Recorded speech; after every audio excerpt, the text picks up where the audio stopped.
I heard about 2 or 3 years ago that it was coming around, and they did a pilot program down in Southern California, and it was successful to my knowledge. And then we got word of it in January that they were going to go this fall, and we found out in April and hit the ground and we ran with it here at Freedom.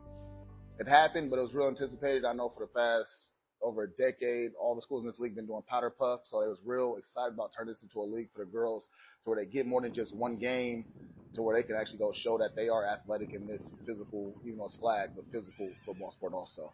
I was excited because I think it's long due, where young ladies can get the opportunity to play football, because a lot of times as they get older, the physical part sometimes in the boys' game always scared them off. Or coaches said we don't want any girls on our team too, which is wrong.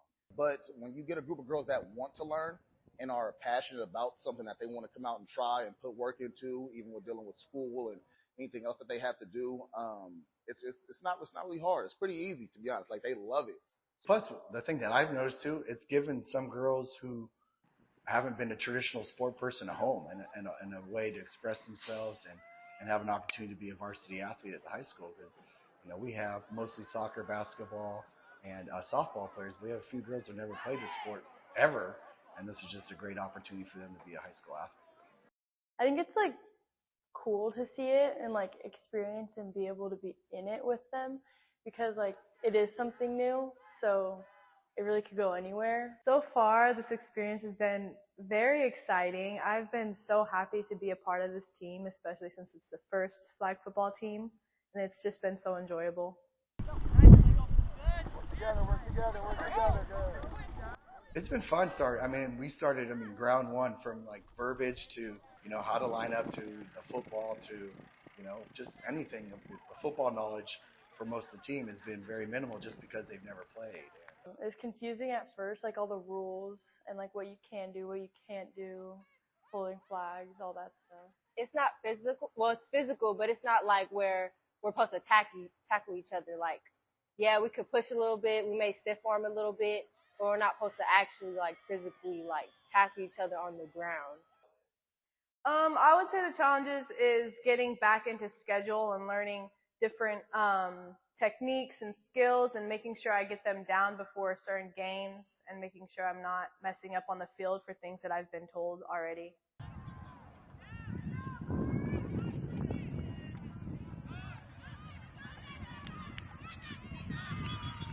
What we're seeing as this new thing is going is development. And I'm for sure seeing that with Freedom, right? Like, they came out and did okay with Freedom in the Jamboree, but they didn't expect that to happen in the game.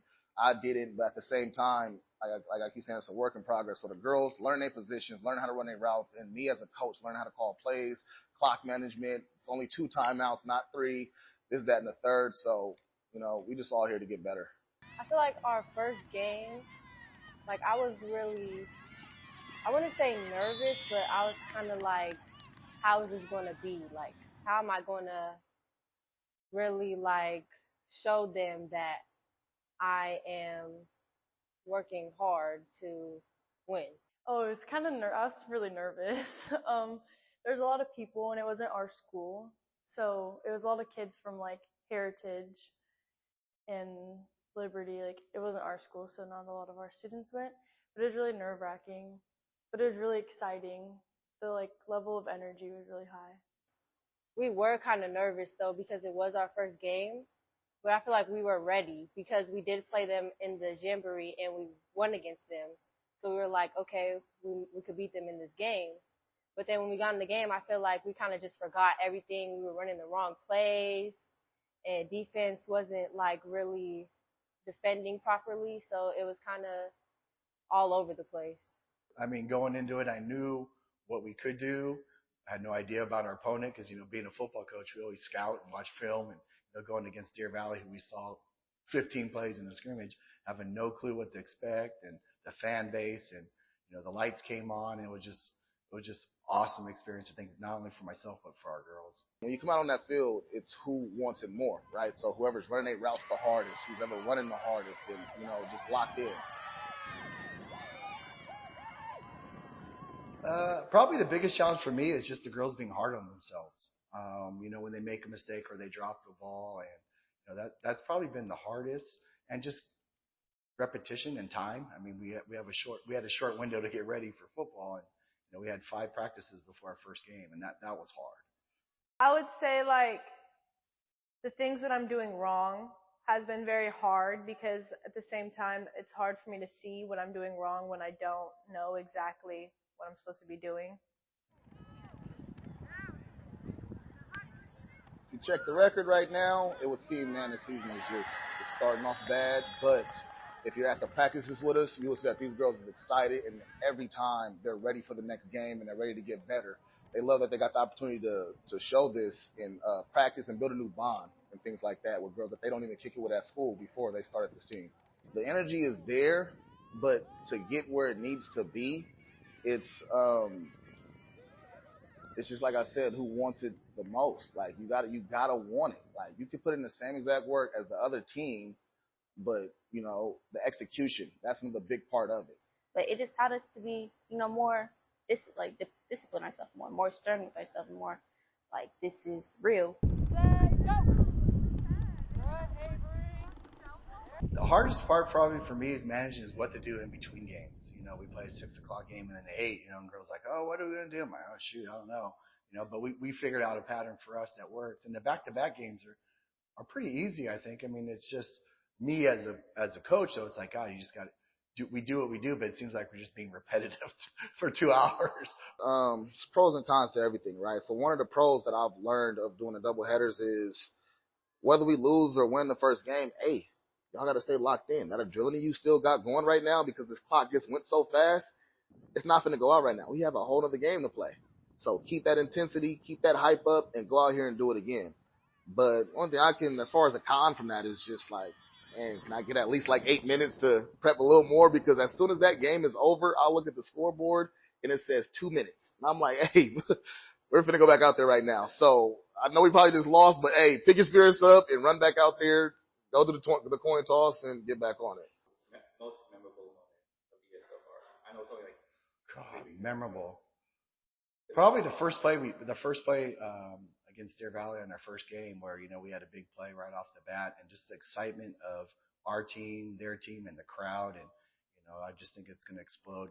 Fan base wise, it's going to explode, and that's the most exciting part. What's crazy is I can't really say a favorite moment only because every moment is so fun and special. Whether we're at practice putting in the work and things is getting intense and they just did a great route or something, to where they're at school or the team bondings, team dinners, every moment is so great because what I'm specifically working with right now is a group of girls that a lot of them, when I noticed, didn't really know each other at school. They didn't kick it like that, but they all had that same idea of, oh, football's going on in Deer Valley, I want to try out. And now that done brought them together to where now they're eating lunch together. They're planning to kick it on the weekends together. And then they're also planning on just working out together and things like that. It's building a bond. It's been really fun. I know a lot of the girls on the team I don't know. Like before we played, I didn't know them, so I've gotten to meet a lot of people. We all become a lot closer. Like before all of this, we weren't really close, but I feel like once we really got to know each other, we became really close. And like now, even like when we're off the field, like around school, like we hang out with each other. It's not just a team thing. Like we're actually friends outside of school. It cheered me up that these girls went to the sideline and still was just happy of the successful plays that they made. Right. So they was just when they lose or have a loss or whatever, whether it's bad or not, they just like, you know what, I'm ready to get back and keep going. And that excites me as a coach because it's like, yeah, yeah, me too. It's a work in progress. So the fact that they understand what it's like to win and lose and get better, and some days are going to be bad, some days are going to be good, man, it's great. I feel like almost everything in football, especially with the way Coach G teaches, like everything that you use on the field can be used in real life. So the growing has been an overall helpful, like a helpful factor in my life. I mean, I think it's been great. I mean, we've had nothing but positive feedback, and we got great girls. I mean, that's for us here at Freedom. I mean, for me, it's a great experience because I got to meet a lot of girls or reconnect with girls I had in class over the years. And on our campus, I think the vibe's pretty good, and you see in our stands and our support. The girls that are putting in this work, they're pretty much doing the same thing with expectations that they're getting the same type of clock time as the boys. They're not out there tired. Like, that's what was so crazy. Like, I thought at first, with it being double headers and running clock and then just such rapid tempo that they'd be winded and tired. No, they have the endurance. And a lot of other schools we played has had the endurance and things like that. Not too winded. They just like, man, I wish I had a little extra time to do it more. I feel like our failures are hard because we have such short games, short quarters, and it's like once we mess up once, it feels like it's the end of the game, or it's like we don't have that much time left. So once we push through it and we move past our failures, I feel like it helps our successes feel better. What I had noticed is, at the end of every game for football, right? They line up on the 50, they walk across and shake hands. These girls sprint across the 50, shaking hands and get back. Like, whether it's a loss or a win, they're just so energized and so ready to get back. Like I don't wanna be playing and it's quiet, like you can hear a pin drop. I would want the energy to be there, so it's cool. And we also bring that energy from our team to the boys' game sometimes because it's like, everybody deserves that support. I really like flag football more than any other sport I've ever did because I feel like it's really just, I don't know, I feel like it's kind of just made for me. The future of the future of the program. Where do I see it? I think the future of girls flag football is going to be huge. I mean, it's going to be on everything. I mean, it's already on Cal High Sport Focus. You see it all over the internet. You see it actually on the news channels, and I think this thing's going to explode, and it's going to get to a point where I think it can compete with all the other big girl sports in high school. It means a lot to me because being back on the field, being back out, it helps me feel more connected with the school. And that with COVID and these past couple of years, I felt very disconnected. And coming back has just made me feel stronger and more connected to the school with being my senior year of high school. It's been very enjoyable to meet new people and create new bonds, especially being this is my first year ever playing flag football. I think it's a cool experience and that everybody should try it just to try it because it gives you a sense of team, like team bonding and friendship and overall sportsmanship. It's really nice. I would love to be able to play flag football for a college and possibly get scholarships. Since this is my last year of high school, I have a lot to think about, and since it's so new, it's so hard, I can't rely on it, and I know there's not much going for it right now. I see myself still being in the sport, still being involved in the flag, and I see like the overall sport itself being even bigger than it is right now. Like well deserved as well because it just shows what females can do. You know what I mean?